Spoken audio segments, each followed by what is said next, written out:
to the Paisley Penny Arcade. I am Mo, and today is Wednesday, so good for us.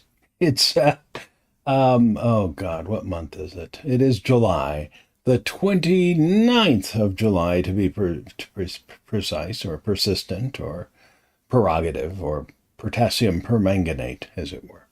And how you doing, Renee? Welcome to the chat room. That's right, we have a live chat room. You are welcome to join us in the live chat room, and you can chat with me. I keep my eye on the chat room. Actually, two eyes. It'd be awkward to keep one of them on there. Once upon a time, I used to be able to do that when I had blown an eye out drawing my tarot cards.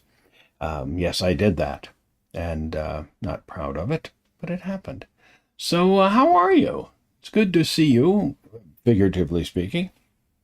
I'm not, watching. No, I'm not doing it. So I hope you had a good week. I hope you're having a good week. I hope you're having a good day. This is going to be, I think, a fun offering, a fun show. Hello, Pamela. How are you? Good to see you. Excellent to see you. It's good to see you all, and it's wonderful to be here. I'm still alive. Yeah, I'm still alive, and that to me is a wonderful thing. One of these days I ain't going to be around, and I think that's true for most of us. I mean, some of us may hang around for a much longer time. I mean, the things are changing. Wonderful things are happening, and all sorts of, whatever. Who cares? All right, so here we are today, and I'm not going to talk about the world and politics and all that stuff, because frankly, I'll say it again, it doesn't matter. This is about something that, is really kind of more interesting than politics and stuff like that, and that's tarot. I've been a tarot aficionado, if that's the right word, for most of my life. Yeah, full moon. That's a rightio. I think it was technically yesterday, wasn't it? But close enough. It's going to be, if we get to see it tonight, we were cloudy. We've been cloudy off and on, and a storm is coming in, and it's overcast right now. I'm looking at clouds right now. I've seen them from both sides now, so don't sue me. It's a lyric, but I can also just say that, When I first heard the song, I thought I've looked at grounds from both sides now, and I thought, is that a coffee song? I like coffee. Let's have a song about coffee, should we? So there we are. So today, the last couple of weeks, we looked at the symbolism of the Rider Waite deck, as it's called, the Pamela Coleman Smith illustrated deck, and lo and behold, it turned out to be that the symbolism on the cards, they came from the Judeo-Christian ethic. Well, we're going to look at the Aleister Crowley Frieda Harris deck today. The deck that I used to do readings with for a billion years. This is the deck that I used professionally for many, many decades. Big old deck, so I'm going to use this deck, and I'll show you the cards. And I had copious notes that I took to things. I want to show you these things on this deck and point them out. Did I bring the notes in here? No, I forgot them. So, but I'm the rusty trap is still, it's rusty, but I can remember a few things. I mean, I know this stuff. It's just there were some things that I absolutely wanted to show you and say the difference between, you're going to see the difference in the cards, but there were some things I absolutely wanted to point out. I can't point out everything on this deck. It's impossible. It took me, I studied these cards for 45 years. Boy, did I. And longer. still studying them. I still pull them out every now and then. Go, hey, I want to look at these cards. So, first of all, let me tell you something. The first thing I saw these cards, my friend the druid, he showed me these cards, and the first thing I saw was this, the back. And I thought, why is a druid, and he was pagan, and trust me, he was not a fan of Christianity at all. Because in a former life, as a youth, he had been raised as a Southern Baptist. And the last thing on earth, and I think, or maybe he was Catholic, I don't know, but he just really did not have a fondness for Christianity. This is the Hermetic cross, the rosy cross. And trust me, this has nothing to do with Christianity. If you got yourself a copy of the Golden Dawn System of Magic, the book, and you can get yourself one that has a okay, thanks, Pamela. That's good. Can't remember area. Why? Yeah, I can't remember everything. I mean, but I remember stuff like this. But, Mo, did you remember to take that thing out of the freezer? I don't remember if I took it out of the freezer or not. Was that today? I don't remember. Yeah, I know I don't remember that stuff. But the Golden Dawn System of Magic, there's a book that has the index, and that's well worth having. One time I had like 4 or 5 copies of the Golden Dawn book, and now I just have kind of whittled down to one, So there we are.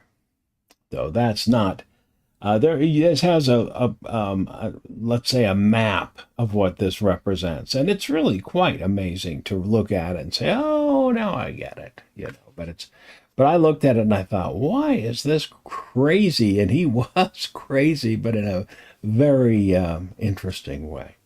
Why is he using a Christian deck? Boy, was I wrong. And I asked him, I said, is this a Christian deck? And he glared up at me like, no, it is not. That was supposed to be a Scottish accent, and I apologize for that. That was terrible. But that was the first thing I saw was the back. And, oh my, he was annoyed with me when I asked that. So, and the first card I saw when he was doing a reading, and I'm not sure anyone had ever really done a reading for me. I'm trying to remember. I was 21, I believe, or 22 at the time. And I had done readings for people. Had anyone ever done a reading for me? I'm not altogether sure. But he turned over the Knight of Swords. And he looked at me. He said, so you're the one. And he had this look on my, and I thought, what's he doing looking at me like that? And he never did tell me what he meant by that. And I still don't know what he meant by that. But then he did a reading, and I don't remember any of the rest of the reading except that it was positive. And at the time, I was working toward a degree in history, because there was no degree in the occult, and whatever. And I can't remember what he was getting his degree in psychology, because there was no degree in the occult. So, yeah. But, so the first card, no Tobias with a bindle over his shoulder and no little puppy chasing him. Here's Crowley's Fool. There he is, right there. You see him there? Here he is. That's the Fool. And as you can see, he's green, because he's the green man. That's who he is. See the horns? He's horned. And he's kind of flying, twirling maybe, but he's flying. And the triple path there is an allusion to an alchemical drawing. I actually have the book back there on my bookshelf, but I'm not going to stand up and go get that book. So, but I would like to draw your attention right there. You can see there's a butterfly, and you can see that there's a caduceus and winged thing there. and that there's an arrow pointed right at that butterfly. Well, now, why would you want to shoot an arrow at a butterfly? A lot of people have misunderstood that for a long time. Now, I'm going to let you in on what that is. That butterfly, it took me forever to figure out what kind of butterfly that is. Let me get this centered here. I finally figured out what kind of butterfly that is. And understand, Frieda, Lady Frieda, they call her. She was not actually of peerage, but she was a lady, all right. She was a great artist and put up with a lot of, I'm going to show you in just a second what she actually put up with. She put up with a lot. Frieda put up with a lot. But anyway, she didn't know, for example, there's a scarab she drew that doesn't look anything like a scarab. And it looks more like a water skeeter, you know, those water bugs, skeeters we used to call them. But it happens to be, in my opinion now, a Pantera Crowley, named about 1909. Not named for the old man himself, but that means Crowley's tiger. Okay? Crowley's tiger. Now that's of interest because why would he have her paint a butterfly called Crowley's tiger, or Crowley? I'm sorry. Yes, it's Crowley as in holy, not Crowley as in Fowley. That's his poem, and he meant that. Why would that be there? And why from the caduceus there, that master's wand, magically shot from the letter Chet, which is the symbol of magic, which is the symbol of the chariot, which is important. Well, it's saying, always be sure that you know to protect yourself. Against whom? Oh, over here in the place of Netzach, because this is the grand man of the Kabbalah, right? Adam Kadmon. Kadmon, the grand man of the tree of Kadmon, Adam Kadmon, and I'm probably pronouncing it wrong. And yes, it's been a while. Can you see that tiger there gnawing on his leg? He doesn't seem to matter much, but what is that about? People have misunderstood that quite a bit. That's in the place of Netzach. Lust. Emotion, Venus there. Now this has to do with a lady by the name of Betty May in his life. I'm just going to fill you in on that. Betty May was someone who was with him at Cephalo, the island of Cephalo, and there was a young Egyptologist named Llewellyn. I can't remember his first name. And Llewellyn was a sickly sort of fellow. And they went to a monastery to get some goats for meat. It was pretty primitive stuff. And the monk there said, don't drink out of the well. Don't drink out of the well. Just don't do it because it's poison. And you can get very sick. Well, the Egyptologist drank out of it anyway. And he got very sick. And eventually he died. And he was with Betty May. Now, Betty May was a bit of a libertine. And understand this little group of people that Crowley had on the island of Cephalo, which is off the coast of Italy. It was a magical order, but it was also, well, they did things. They had, let's just say they did things. And it was notorious. And Betty May was also notorious. She was known as the Tiger Woman. And she in Paris, she wrote a book called the Memoirs of a Tiger Woman, and she would go down on the streets of Paris, and she would, according to the book, and she would pick up a young man, take her up to, and so at the same time, Crowley, when he got back to England, he broke into her room looking for evidence. He sued her, and it was very unseemly. It was really it was bad. He went to court. I think he got arrested for that. Or something. It was court stuff, and it was bad stuff, and he didn't like her at all, and it became stuff of the papers, and she was a pain in his rumperoo, you know. Yes, your imagination would run wild, Pamela. It would. It was tabloid gossip, and Crowley was ridiculed for it. So there it is. Make sure you protect yourself against when you're on your path. And that's what that's about. So that's part of the formula here, if you're a fool. You know, it's a great card. Now, and something else I want to show you on here. At the bottom, can you see that there crocodile? And what is that thing above the crocodile's head there, that pink thing?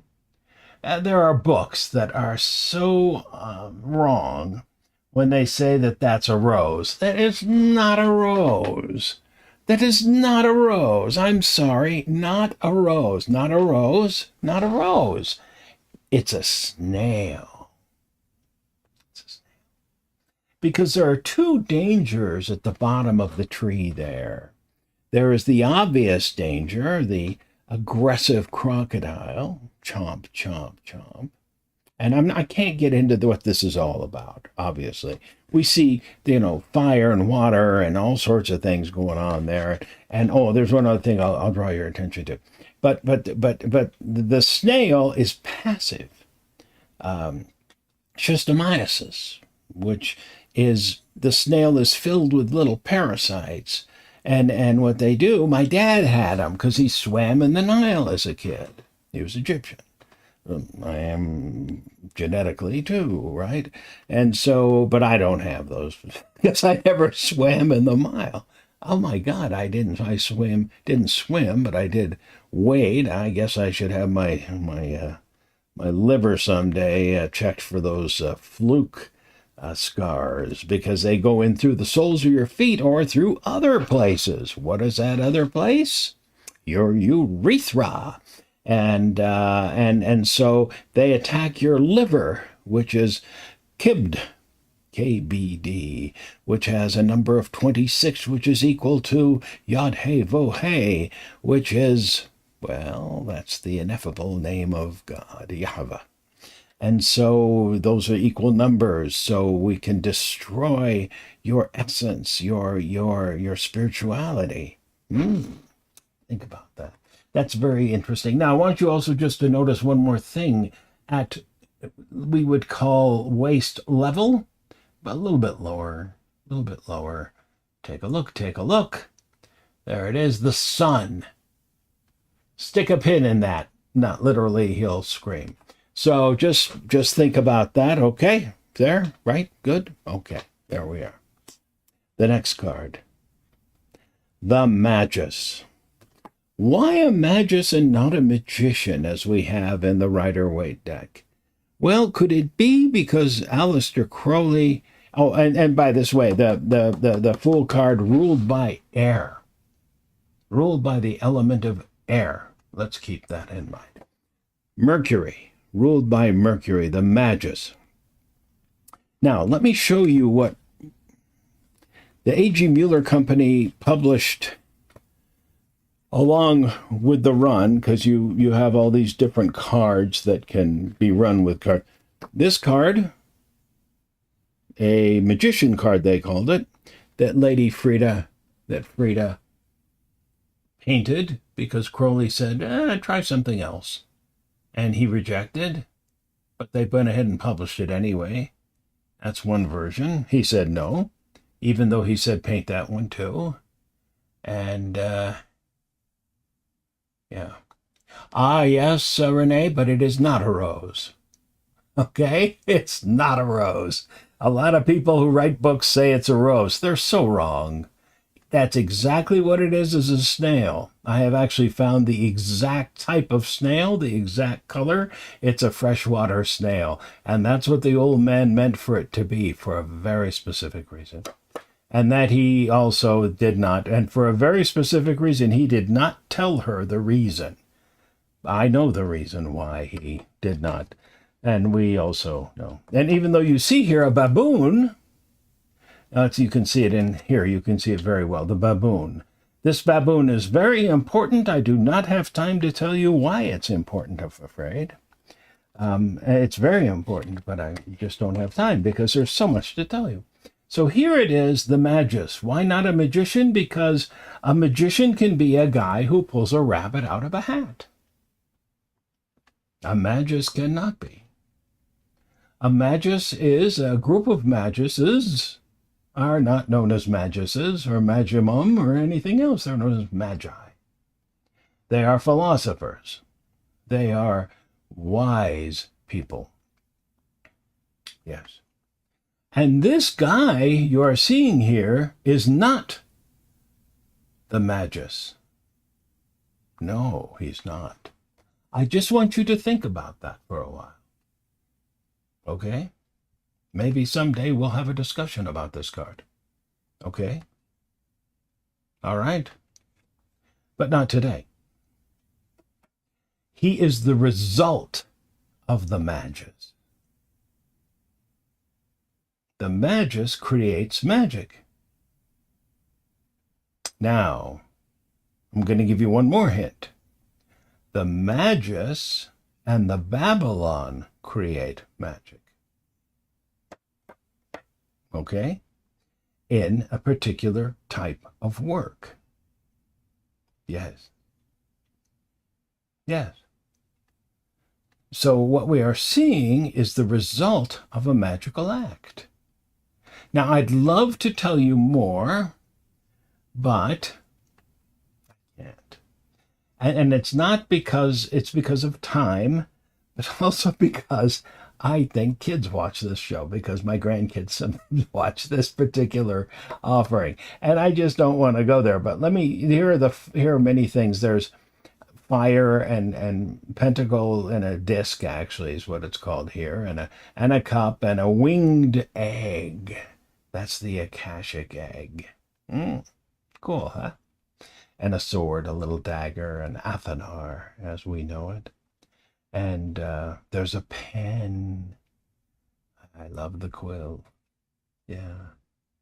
And there are these wonderful synthetic geometric geometry back there that is being created, grids that will enable the magic to take place. And there's something else that I just don't have time to tell you about. I know it seems like a cop-out. I'm not copping out. But someday, maybe we'll get more into it. Okay? So this is not your typical juggler. It is creating a new reality. This is magic in action. Created by the magus. And this is his little, not a minion, but his little worker. Okay? Not out of the Bible. Okay? Because Aleister Crowley considered himself to be a magician, a magus, right? You'll have to do a Mo After Dark show. That's a good way to put it, Pamela. Yeah. Yeah, that's maybe some way to do it. Mark does a thing that is, what's it called? What do you call that? Where it's customers only, or not customers, members only. Yes, that is Mercury. Yes. Here we have the priestess. This is not your normal priestess. For one thing, she's naked. She's naked. This is the card ruled by the moon, which is ruled by the Hebrew letter Gimel, which means camel. See the camel? Gimel is for camel. Remember that. We'll be talking about that in just a little bit. See all the seeds? That's very important. All the seeds are very important. Remember the pomegranates in the Waite deck? Okay. Notice the bow. Does that look vaguely anatomical? It should, because we are talking about the same sort of thing. This is about purity, but it's also about fecundity. All right? Look at all those seeds. This is a wonderful card. Notice the you can't get through there. This is Isis. Isis veiled, but you can still see through the veil, okay? Just look at the difference there between the two decks. Very, very different. Very sacred, in my opinion. Okay? I'm going to try and keep moving here because we're almost halfway through the show. Okay, here's the Empress. One thing I really wanted to get through. Oh, I love this. You see the pelican feeding its young. Now, the pelican, it was believed that pelicans fed their young by piercing their own breasts and feeding them the blood, their own blood. That's not what they were doing. They didn't do that. But because they were doing was, fish that they had in their pouches. But that's why the pelican was chosen as a selfless bird and a very sacred bird, and the bird of Louisiana where I lived. That's a different story. But that in many books, you're going to read that those pillars in back of the Empress, ruled by Venus, by the way, in back of the Empress, that those pillars are water. No, they're not water. No, not water. Water. Bad books. bad books. They're not bad books. They just don't know. Isis. Again, a different Isis. Isis before, Isis, not the mother, right? Here, Isis goes off and she becomes the nursemaid of the Prince of Byblos. And there, what she does is she decides to make him immortal. It's a long story. And so what she does is at night, she bathes him in a blue flame, and she flies over him as a sparrow and cries. Why is she crying? Because her husband Osiris has died. And she has no son yet. And they walk in on her and it's like, oh my God, what's going on? Oh. And of course, this is Lebanon. The Egyptians and Lebanese have been friends or had been friends for a very, very long time. And they got along quite well. So at any rate, these pillars, these blue pillars, are blue flames, alcohol, not natural gas. Alcohol. Why? Because she represents preservation, right? There's the whole story about Isis. She comes back and she says to her nephews, two of them, Anubis and Thoth, says to them, get your uncle, find all the pieces. Who finds the pieces? Anubis. That's the Greek version. He's a jackal.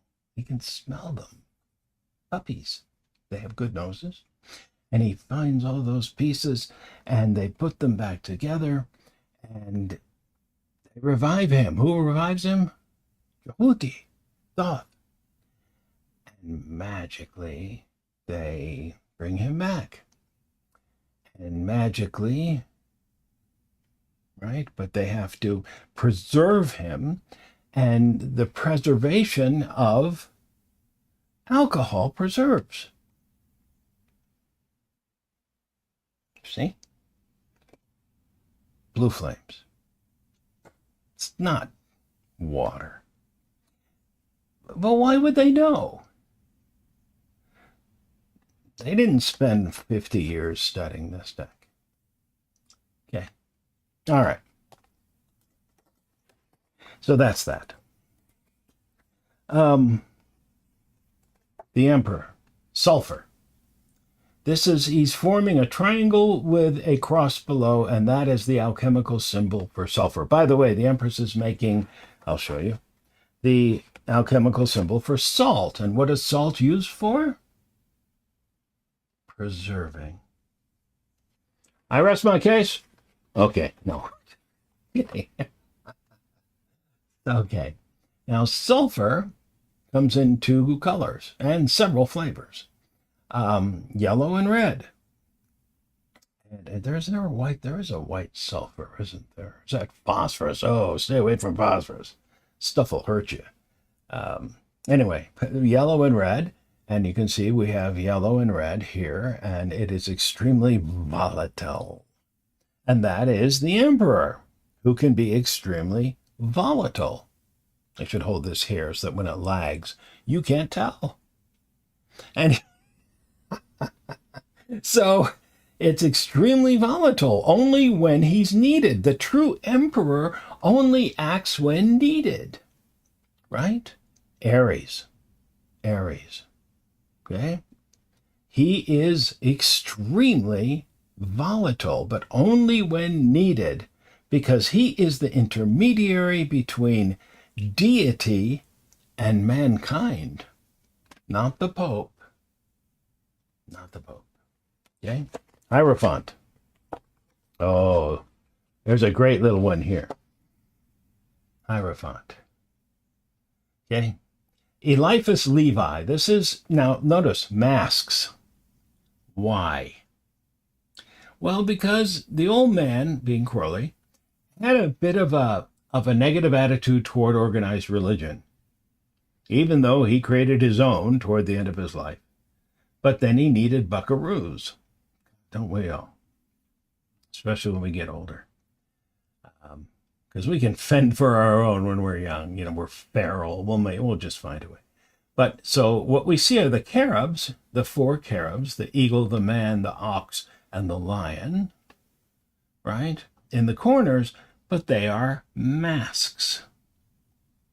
Masks, the way the Egyptians used masks.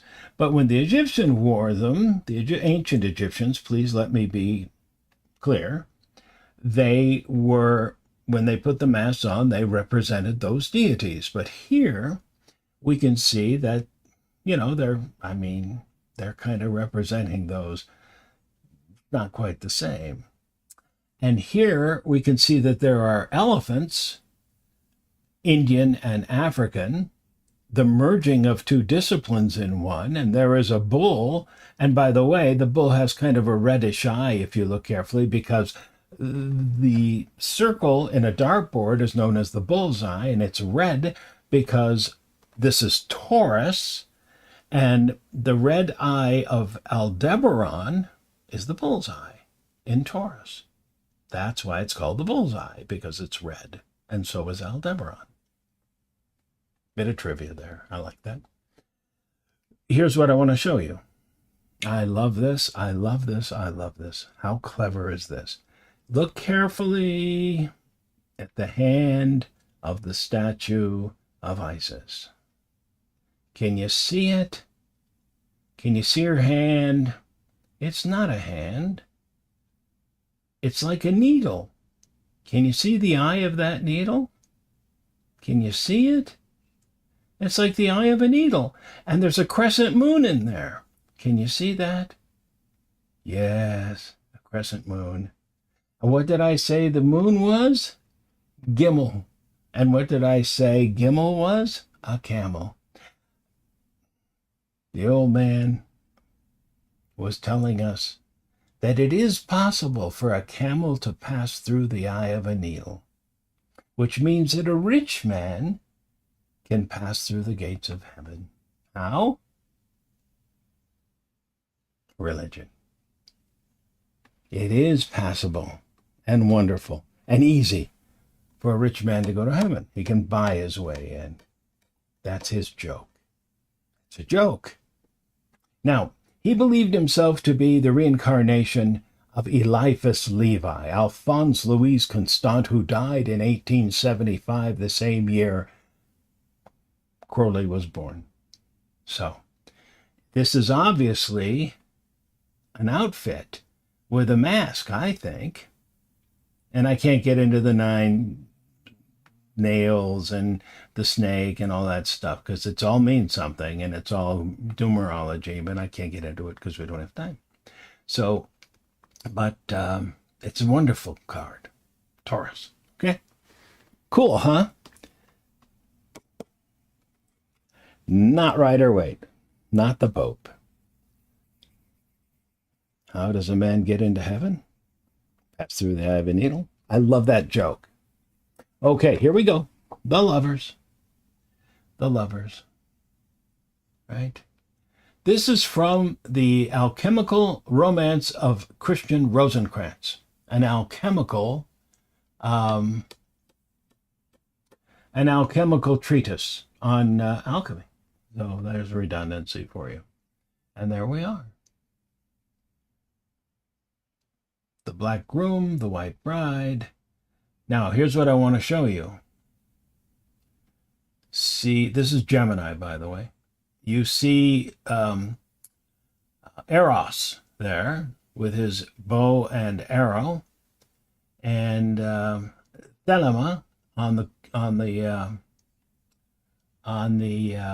quiver, which means will, W-I-L-L, and he has a blindfold on. Adam and Eve up in the corner there. What does that mean? That's the important thing. The rest of it is just kind of, you can jockey around with it. It basically says that almost everyone in life wastes their will, wastes their energy. In this philosophy, we don't have just Adam and Eve. We've got this coming together of, and I'll just keep it kind of out of the bizarre philosophy part of it. Okay, it's essentially that we have the ability to create in the real world. And one of the things that does that is our intent. And that there are ways that we can create reality, but that we kind of blow it because we don't know how to harness our own abilities.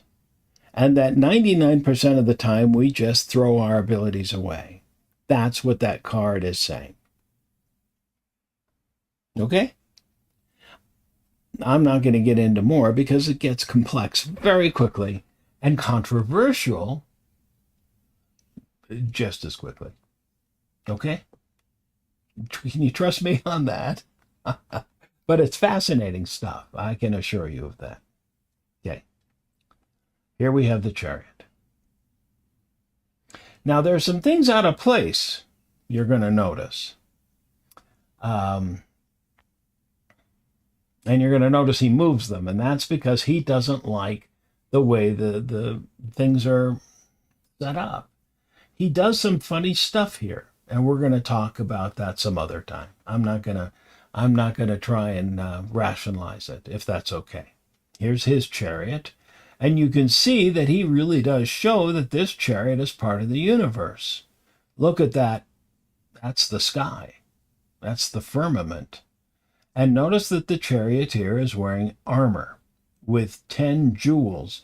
Now, those 10 jewels, he tells you, are the jewels of Malkuth, which is the kingdom.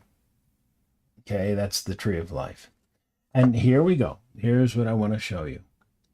An amethyst charger, big grail, with a sapphire grail within it and a ruby thing in the middle, which he tells us is a blood of the drop of Christ. This is the Da Vinci Code years before Dan Brown wrote it. That was a theory a long time ago. And the golden armor, he's basically saying that the theory of Jesus having had offspring. He doesn't elaborate, he doesn't say that, outright, and there are the cherubs down there. This is the wheel within the wheel, Ezekiel, the whole thing. The crab on the head says Cancer. It's ruled by Cancer. You can see the glyph down there. Now, way at the top, I don't know if you can see it, is the word, let me see if I can get it here, abracadabra. The magical word, which amounts to 418. Confusing. This is not the charioteer it's just not, from the other deck. This is something that I spent, oh God, you wouldn't believe how long I spent going, I don't want to get in it. I just,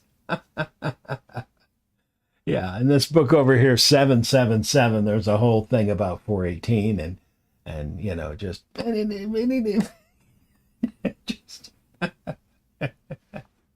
he loved to, and can you notice? It's a pearl. Layer after layer after layer. The oyster. The oyster is a chapter. You read the oyster and you go, what am I doing this for? And eventually you go, oh.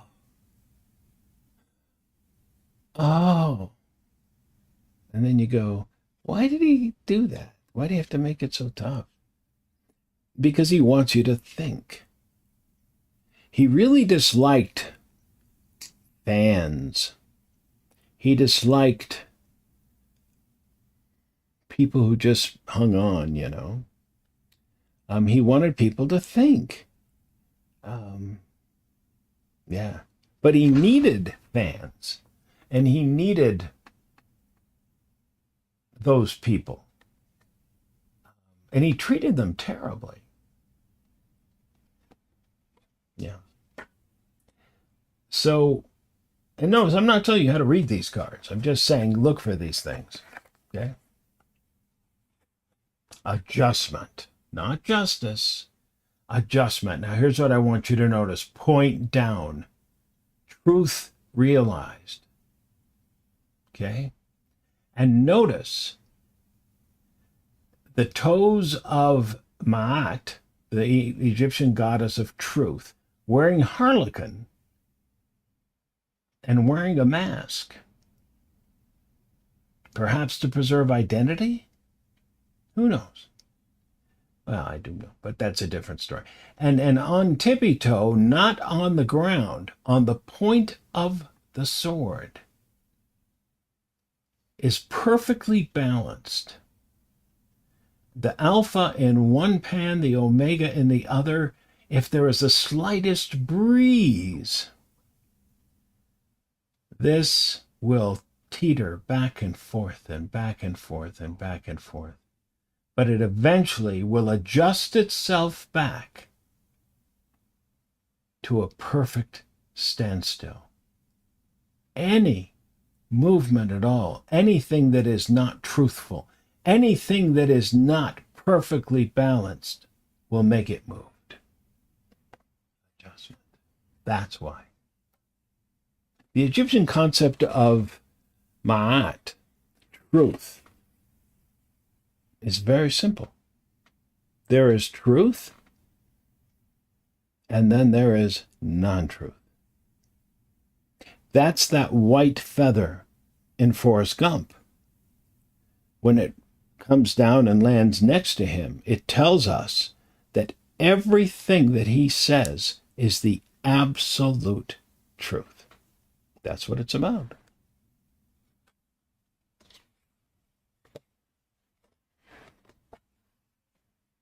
The Hermit. Not St. Anthony, but Orpheus. A completely different myth. Here's what you want to see here. One thing I think is fascinating. Look at that. That's a sperm cell. And look at the little life curled up within it. See it? Can you see it? Holding its legs with the little fontanelle in the top of its head? Yeah. Look at this. And it's following its own path. See? It holds its lantern down. And the three-headed dog, Cerberus, is following its light. Very different card. Very different card. Here we go. Fortune. This is about life, the creation of life. What I want to show you here is the figus, that symbol, the fist with the thumb coming through. It's a symbol of luck and an obscene symbol at the same time, at one time.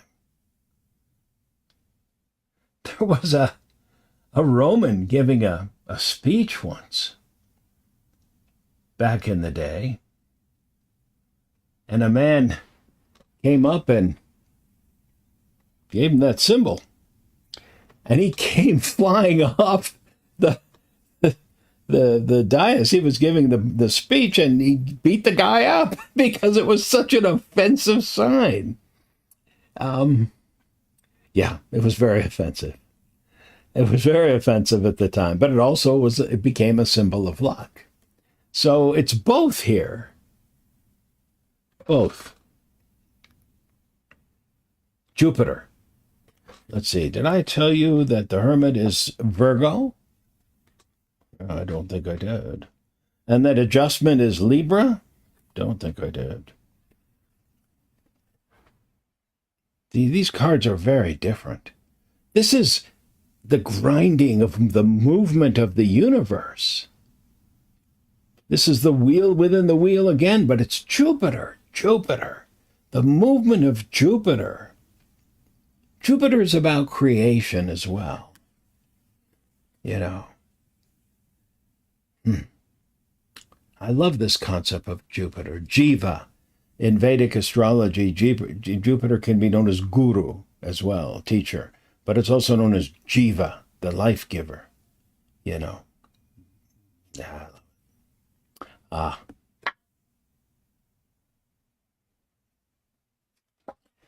No strength card in the Crowley deck.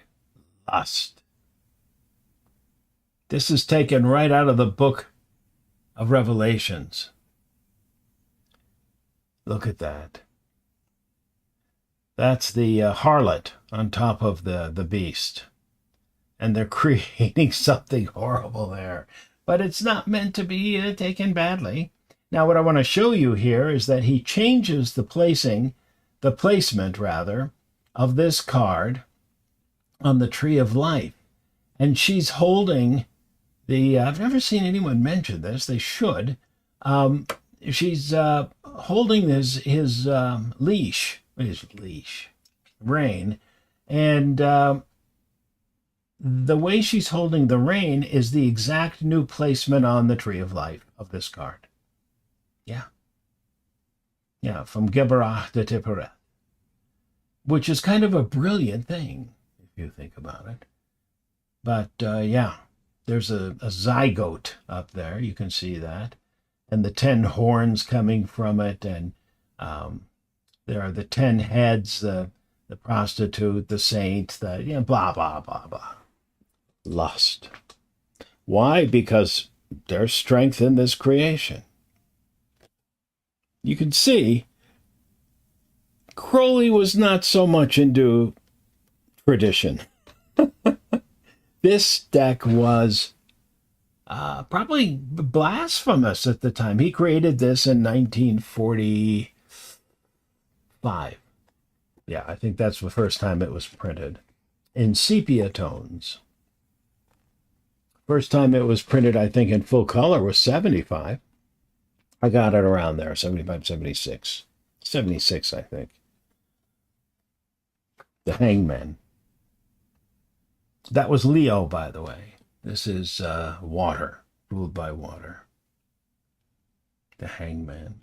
Which, of course, refers to birth, gestation, the 9 months of gestation. The minute we are born to, the minute we are conceived, of course, we are, kind of, well, we're going to die, aren't we? Someday. That's just the way it goes. We might as well make the best of it. This is the symbol of, one of the symbols of the Golden Dawn, a cross over a triangle. I think it's an isosceles. And it's descending into, the cross descending into this, it's spirit descending into matter, the cross being matter. But I don't think I know completely how they view it, but let me be honest about that. I don't think I completely cared. The Hangman, very complex, very complex. See that coiled serpent down there? Could that be Kundalini? Could very well be. I had a client, friend, student many years ago who showed me something that made a lot of sense. And that was this circle. The circle of the Empress and the circle of the Hangman, but I don't have time right now. Look it up. They kind of fit together. Here we go. Death.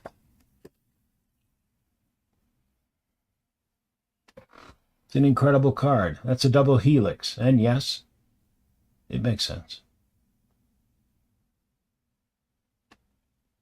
Scorpio. Poppy seed. Poppy seed. Not poppy seed. A poppy plant. And the eagle, of course, being the highest manifestation. There's an eagle in there, you see. The mortuary hat of Osiris. I have a Scorpio moon. I get this card. No temperance card. Art. Diana of Ephesus. Diana of Ephesus. The art he's talking about, well, magic.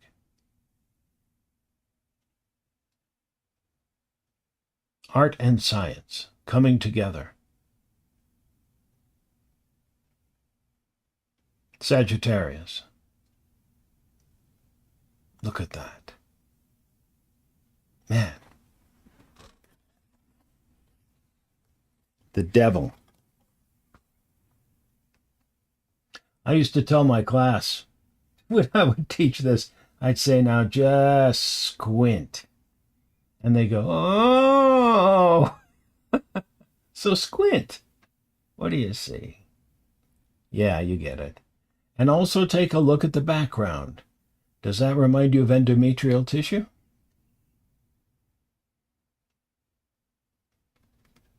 Renee, if you're still in the room, I hope I didn't offend you. Yeah, it could be a rose for reasons that you might want to see it. But he meant it to be what it was.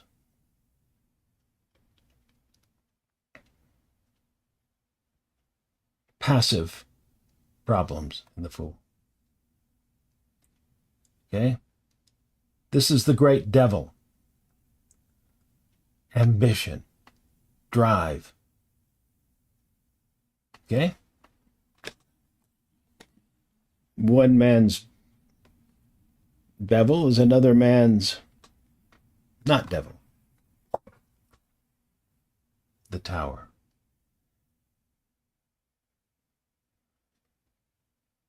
That is the destroyer Dis.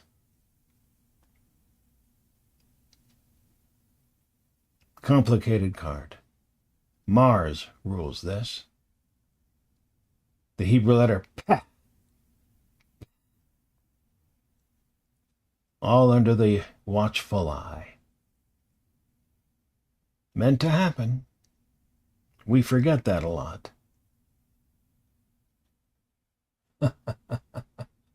Your squirt just worked. I'm glad, Renee. I didn't mean to be offensive. I'm sorry. I didn't mean it that way. It's whatever it means to you.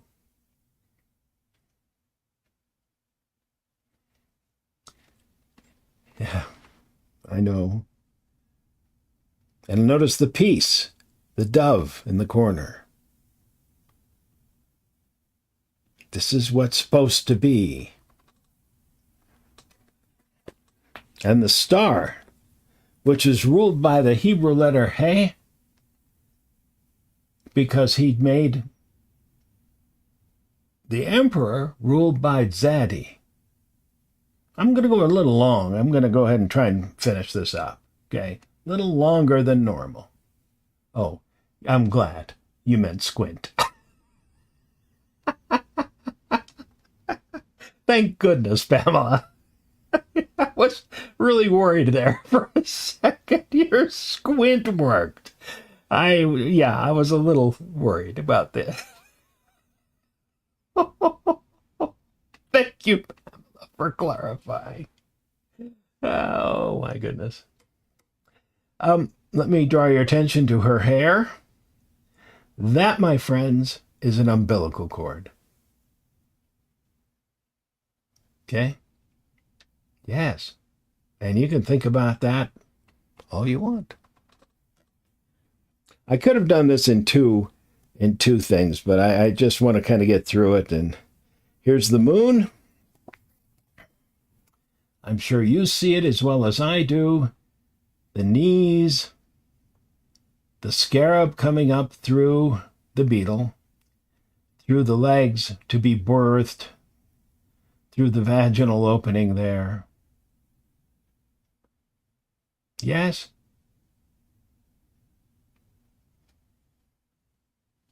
Through the waning moon concept. Yes? This is a very different deck. Now, here we have the sun. Now, Heliopolis was the place where the sun was born in ancient Egypt, and it was a green hill. But what I want to remember, I told you to stick a pin in the fool's solar area there. That is the hill. Now, no one will ever tell you that. I don't know that I've ever told anybody this, but you are looking at the hill right there. It is the protuberance of the fool. Yes, it's Aleister Crowley. A lot of anatomy.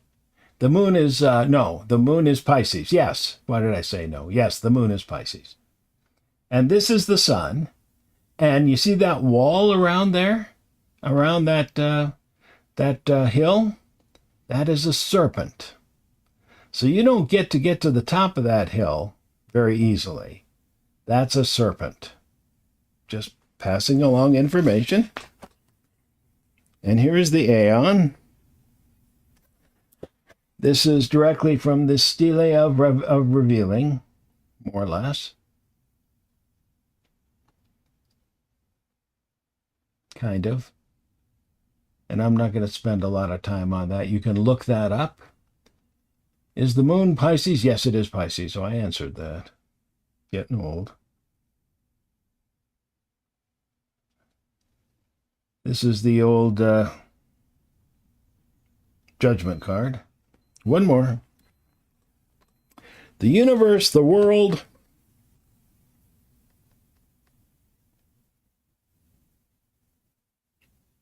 if you turn it sideways, it's an eye. And if you look at it, and that's that. This is the Old World card. The Lady of the Apocalypse. Very different card. And you can see this is ruled by Saturn. And also ruled, and oh, by the way, the Aeon card is ruled by fire. Fire. Okay? Sheen. Hebrew letter. Okay? Very different deck. Crowley he wasn't worried. He wasn't set by anything. So, there you are. One of these days I'll show you my major arcana cards. And you can see that I also wasn't worried about anything. I'm not the artist that Frieda Harris was. That's for sure. You know. And my cards are very different. Indeed. But they were about what I see in the cards. What I like to look at in the cards. Because what makes sense to me. So, and you've seen some of them. I've shown them to you. So there it is. I hope you enjoyed it. I hope you enjoyed this romp through and some of the little Easter eggs that are in there. Feel free to leave comments and ask questions, and I'll try and answer them if I can. And maybe I'll do a follow-up on some of this someday. All right? Okay. And as Jiminy Glick used to say, I'm spent. Have a wonderful week. And I wish you peace, and I wish you love, and I do love you. Doing this is one of the great honors and privileges of my life. I love you all, and I'll talk to you later. Bye-bye. Until next we meet, I'll be waiting for you right here in the Paisley Penny Arcade.